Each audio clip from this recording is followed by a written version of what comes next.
The first award this evening is the Martha Hill Mid-Career Award, being presented to Deborah Damast.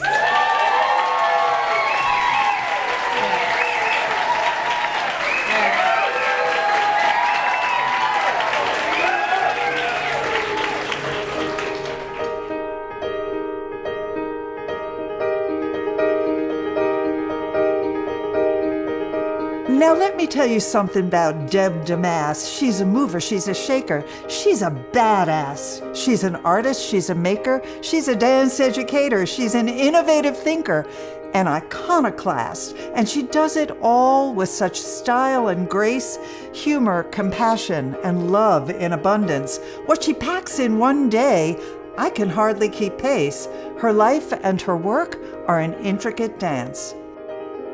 I first met Deb at Peridance. She was teaching little 3s and 4s how to prance, and they gazed up at her with such stars in their eyes, and I thought, she's magic. Gotta bring her to the Y. At the 9-2Y, she met Jody Gottfried Arnhold, took the Dell courses, and she really grabbed hold. She brought her expertise in early childhood to bear, and now she's indispensable to the program up there. Designing universal pre-K for the Common Core for Dell, and the 9-2Y Wonder Dance initiative as well. Those 3s and 4s I saw her teaching in the past were the tip of the spear. Her impact has been vast. She got her dance ed master's at Steinhardt, NYU, and they snapped her up for faculty because they knew from the outset that she'd bring new ideas to the fore, but they had no idea just how much was in store. She started by leading Kaleidoscope Dance, grads performing for children. This was her chance to revitalize that program and boost its relevance, and for 21 years, its power has been immense. Countless dance folks have been helped by Deb. She listens, supports, and guides with sage advice. She puts in a word, shines a light up ahead, so that people's own strengths can shine their light.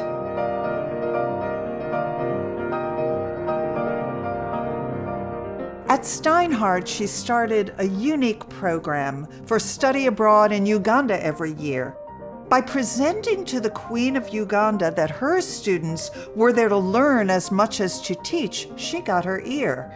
So for 16 years, Steinhardt students have been steeped in Ugandan dance and culture, drumming and beats. It has opened up our pre-service teachers, enhancing the curricula they bring to their students for dancing. As the program director now at Steinhardt Dance Ed, with deep scholarship, grit, and a level head, she added a new certification track in dances of Africa and the African diaspora, the first in America. Social justice is central to Deb's beliefs and ethics. A keen sense of fairness is threaded throughout her. Dance is her way to bridge diverse aesthetics.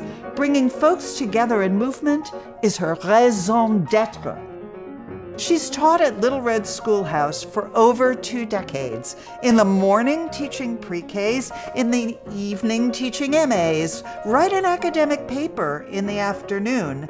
Hold a rehearsal. Grad student advising. That's a typical day. Deb's a dance curriculum writer par excellence. I often get calls from people asking for this. And what I always say when they ask for a reference is just call Deb Damast. You'll be glad you did. Deb has led and served with depth at NYU Steinhardt, but has worked with a slew of other entities as well, such as Peridance, Steffi Nosson, Ailey, DOE, The Yard, Paul Taylor, New York City Ballet, Carnegie Hall, and of course Dell. She's been president of New York State Dance Education Association, bringing dance educators from across the state together to exchange and to grow, bounce ideas to and fro, so our field is enriched no matter the political weather. Leadership and learning define Deb's existence. She's a doctoral student who teaches dance teachers who then go into schools and teach our young students, and Deb learns from them all. It's one of her core features. In conference panels, workshops, and presentations, Deb shares her excitement about new knowledge with peers. But she not only presents them, she also attends them.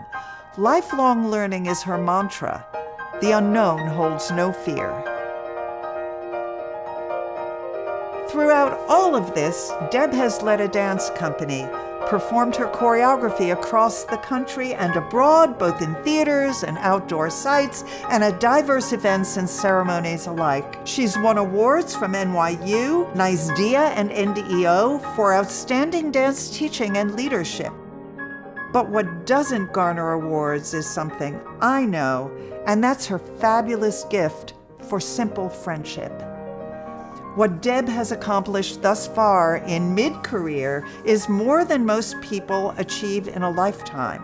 The Martha Hill Dance Fund's wisdom is clear in honoring Deb, a beloved friend of mine. So let me say again about Deb Damast. She's a mover, she's a shaker, she's a badass. She's an artist, she's a maker, she's a dance educator, she's a force of nature. And she's really a blast. Love you, Deb.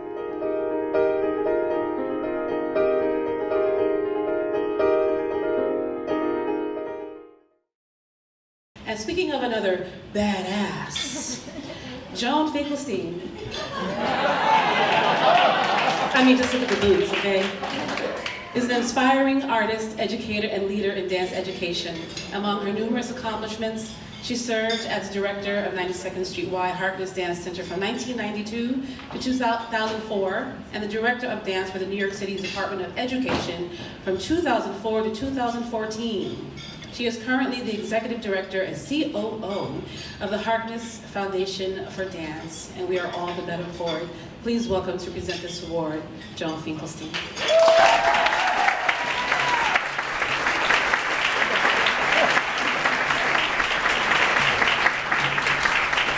So they told me I had 1 to 2 minutes to make remarks. So last night, I woke up at about 3 a.m. I was so excited about this dinner and award ceremony. And what occurred to me was, Deb wouldn't be wasting time sleeping. I better get my act together.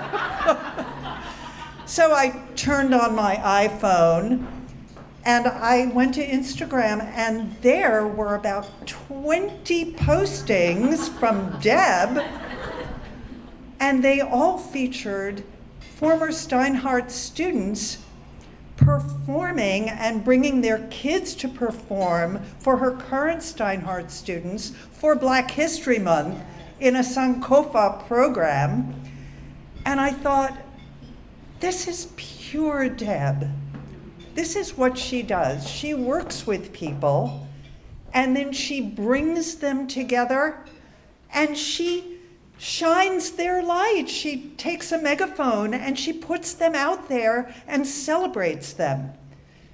It's like the sun. It shines its light and asks for nothing in return, and it touches everybody. Deb, countless odes and ditties could be written to you, and none would do you justice. Come up and get your award.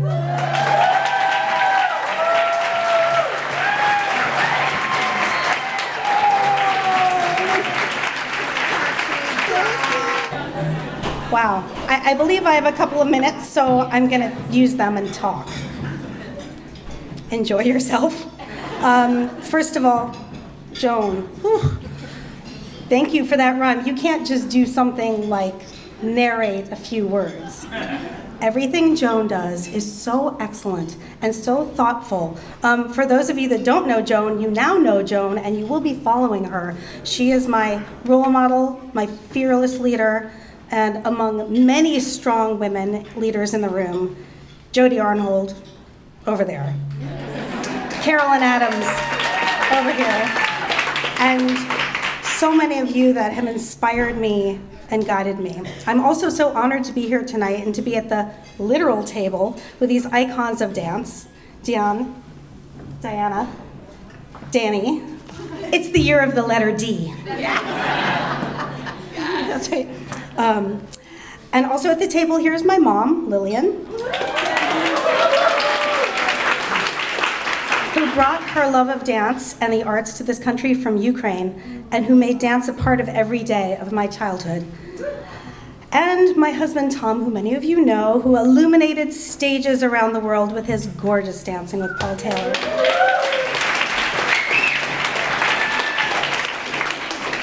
And I would like to acknowledge the Dean's Group of NYU Steinhardt School of Culture, Education, and Human Development, headed by Dean Jack Knott. We are, in the dance education program, feel so seen and supported by all of you. This is a great feeling, and I do not take it for granted. It doesn't always exist, so thank you so much.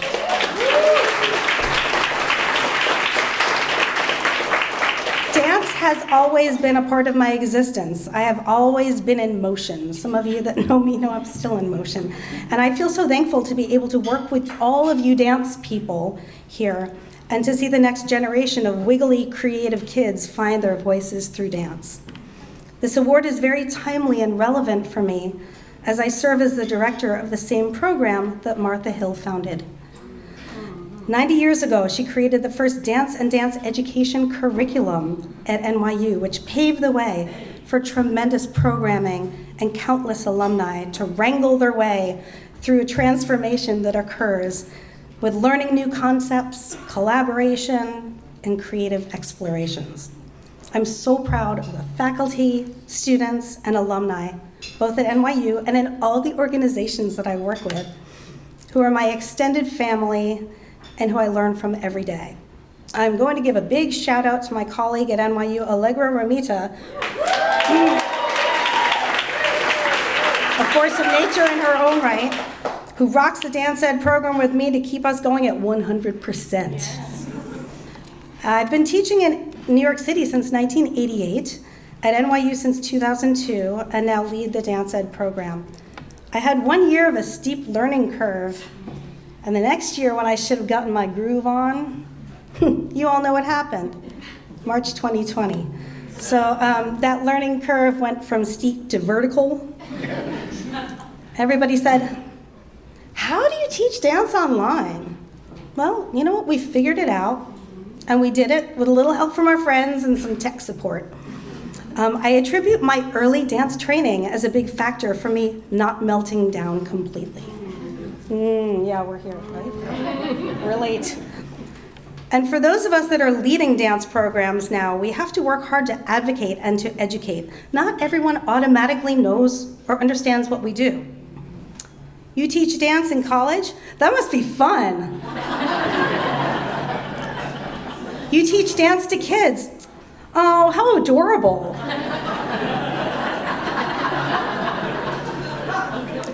Yes, it is both fun and adorable, but it's also deep and complex and holds both the power and the potential to change lives, for better or for worse. We have to be careful of that. Provide outlets for children to be their best selves and opportunities to travel the world.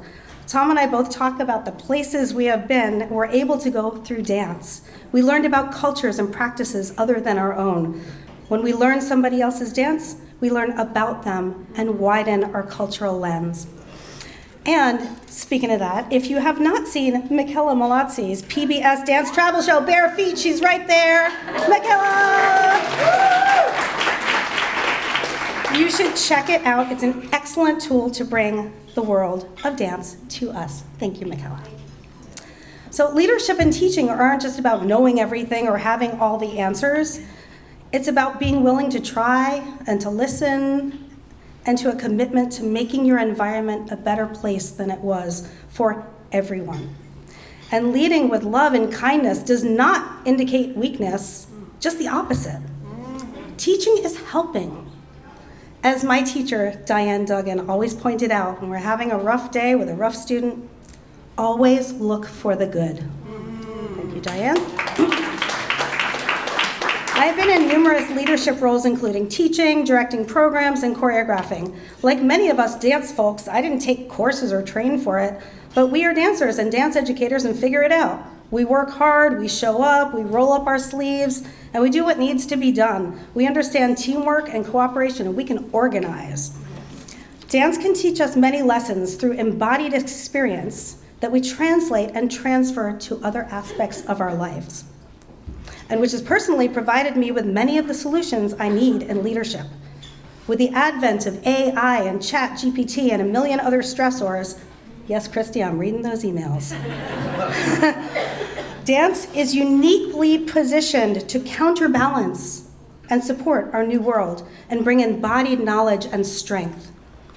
I'm going to share with you 4 familiar concepts that I want to thank dance for that I use every day. Number 1, unison.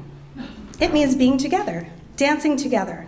Sometimes unison can be perceived as absolute precision of detail, timing, spacing, focus, and line. I like to think of unison as a unified state of mind, a shared vision. Teachers and leaders that are transparent of the shared goals and challenges and acknowledge the power of diversity within the community can bring everyone into unison to move forward so that everyone feels like they're an important part of the group. And it doesn't mean compliance. Number 2, balance. For years as a young dancer, I was taught to balance, especially on point, by holding things tightly together, by engaging every muscle group I had and forcing alignment into the vertical at all costs. Breathing? Meh. It was a perfect balance or falling, complete binary, and often frustratingly unachievable. It was not until I was an older dancer did I understand the nuanced, fluid, give and take of true balance, the conversation between various body parts that allowed for adjustment, compensation, imperfection, listening, and peace. Leading with an intention for balance in one's community or classroom requires constant checking of power dynamics, adjusting for change, allowing the room to breathe, and not being afraid if you fall. Which brings me to concept number 3. You know. Say it, Danny Lewis. Fall and recovery. Yes, the classic yeah, I know. The classic modern dance essential from the Humphrey Weidman Limon lineage. We learned to go as far off balance as we could before we fall, and then use our rebound, our power, and our resilience to come back to center. Risk-taking, trying new things, stretching ourselves out of our comfort zone are all essential to leadership. And my last concept, over, under, around, and hey! I see my dance educators DEL team right there. We know. We practice this with our bodies and with our kids and what we do all the time. Give ourselves an obstacle and we will go over, under, through, and around. We're going to find a way to do it. We practice it in our dance. We know it in our minds because we've already done it. Sometimes that obstacle is another human. That's okay. In dance and in life. Speaking reality. And in our grown-up lives, there are so many obstacles. Seeing the obstacle as an opportunity is an ancient philosophy. This is nothing new, right? There is always a way, always a solution, and if we stay curious and approach these obstacles with a flexible, what? Mindset. Our world of dance and dance education sometimes feels a little separated and siloed. If I could change anything, it would be for all of us dance performance, choreography, education, research, training, creative practice, and somatic work to be at the same table listening to each other. Guess what? It happens here. Here we are. How cool is this? Give yourself a round of applause for doing this.